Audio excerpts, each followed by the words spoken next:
শুধু মাটি বা পানি দূষণই নয়, দেশের নদ নদী এবং খালের মৃত্যু ডেকে আনছে নিষিদ্ধ পলিথিন ও প্লাস্টিক।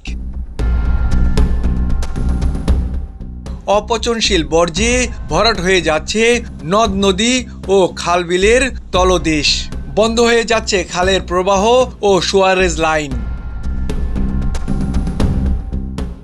নদীর পাড়ের মাটি খুঁড়লে মিলছে 15 থেকে 20 বছরের পুরনো পলিথিন। পলিথিনের কারণে একাধিকবার ড্রেজারের ব্লেড ভেঙে যাওয়ায় বন্ধ হয়ে গেছে বুড়িগঙ্গার খনন কাজ। একই কারণে মৃত্যুর সঙ্গে লড়ছে তুরাগ, বালু, শীতলক্ষা, কর্ণফুলী, রূপসা ও সুরমা নদীও। পরিবেশ রক্ষায় বিশ্বের প্রথম দেশ হিসেবে 2002 সালে বাংলাদেশে পলিথিন নিষিদ্ধ করা হলেও রাজনৈতিক ছত্রছায়ায় গত 2 দশকেও উল্টো এর ব্যবহার বেড়েছে 7 থেকে 8 গুণ। বেড়েছে নিষিদ্ধ পলিথিনের কারখানাও।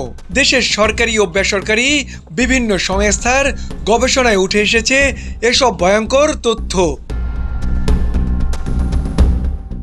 গত বছরের একটি বেসরকারি সংস্থা ঢাকার আশপাশের নদীর তীরে মাটি খুঁড়ে প্রতি টনে মাটিতে আধা কেজি থেকে 1.5 কেজি পর্যন্ত প্লাস্টিক পেয়েছে। এর মধ্যে 15 থেকে 20 বছরের পুরনো প্লাস্টিকও ছিল।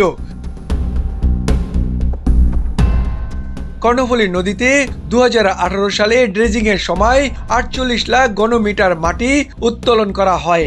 এর মধ্যে 22 লাখ ঘনমিটার ছিল পলিথিনযুক্ত বালি মাটি। বর্তমান অন্তর্বর্তী সরকারের পরিবেশ, বন ও জলবায়ু পরিবর্তন বিষয়ক উপদেষ্টা দায়িত্ব নিয়ে পলিথিন শপিং ব্যাগের বিরুদ্ধে যুদ্ধ ঘোষণা করেন সৈয়দা রিজওয়ান হাসান। নভেম্বর থেকে শুরু হয় বাজারে ও কারখানায় অভিযান। তবে 1 মাস পরেও বদলায়নি চিত্র।